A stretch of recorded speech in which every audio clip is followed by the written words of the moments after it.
Hello, and thank you for joining me today. My name is Angelina Munson, and I'm doing my individual assignment on Crown and Thieves, the winery in West Kelowna. So my presentation overview and topics I'm going to cover are about the business, where it's located, why I chose it, the nature of its products and why they stand out, nature of the service and experience, and what I would change. So about Crown and Thieves. So Crown and Thieves is a winery that stands out from any other around the Okanagan. It was designed by its owner, Jason Pack, who describes the design of the winery as his brainchild. The building resembles the ruins of a 400-year-old castle and is now a social media sensation that tourists from all around the world come and visit to not only see, but to experience a modern-day Renaissance. Crown and Thieves explained. Who are they? So Crown and Thieves came up with the name because they wanted to use the crown to represent the customers that come into the business.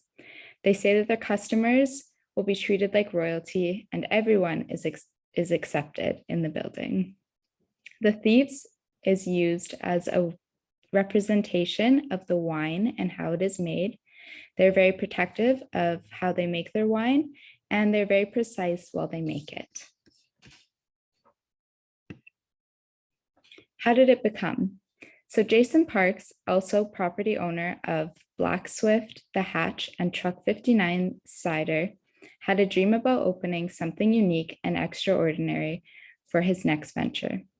As a fan of speakeasies in the 1920s, it was clear what he wanted to do next. So why this design? The idea of the building is a castle ruin. Parks wanted a space that you felt like you time traveled into a different era. The artwork, design, and lighting is all an ambiance of an old speakeasy. What is inside is a wine tasting room, outdoor rooftop tasting and dining patio, wine shop, and speakeasy.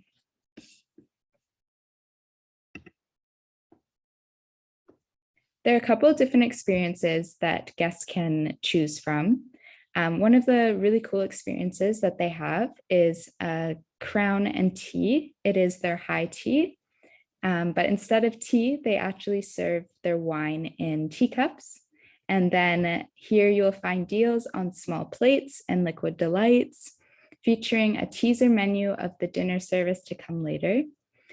The company website writes, "Beware, those rum diving, pickpocketing scoundrels will liquor you up and take you for all you're worth.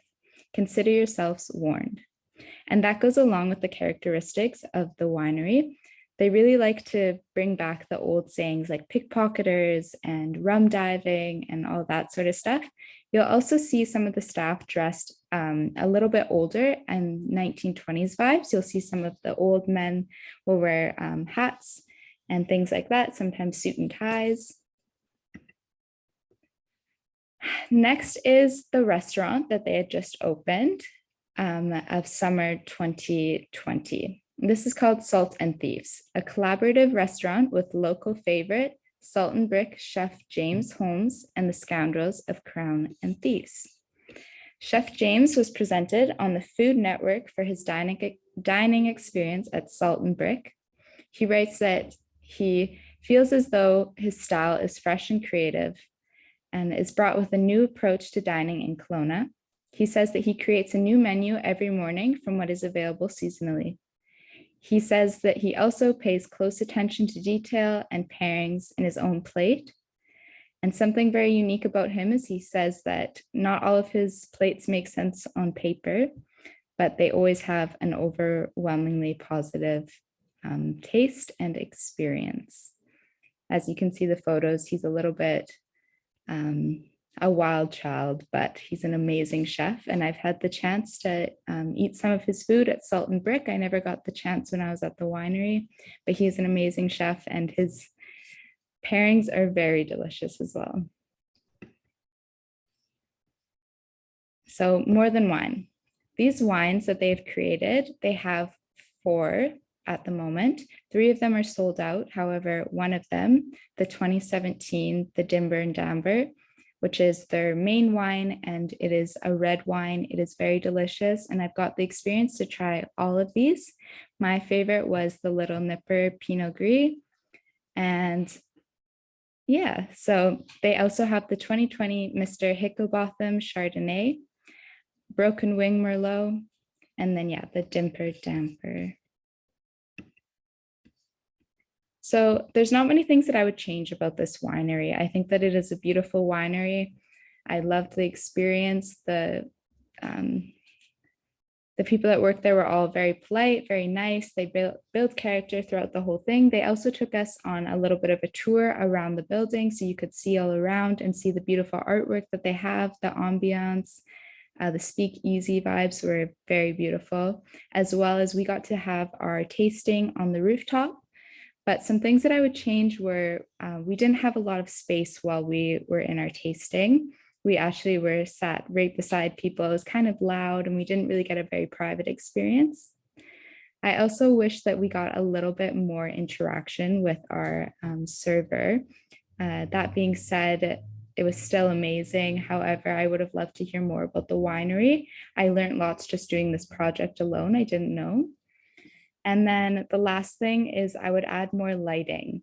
The reason being is there's a lot of stairs that you must go up in order to get to the rooftop patio. And it was very dark. So that could be a little bit troublesome for people that weren't able to see as the walls are painted black. The overall experience was amazing. I definitely think that I will be going back again. It definitely is a different hidden gem in the Okanagan, and definitely a winery that I would bring any of my friends or family from out of town. I would want to bring them here first because it is a different experience than any other winery. And yeah, thank you so much. And I hope you enjoyed.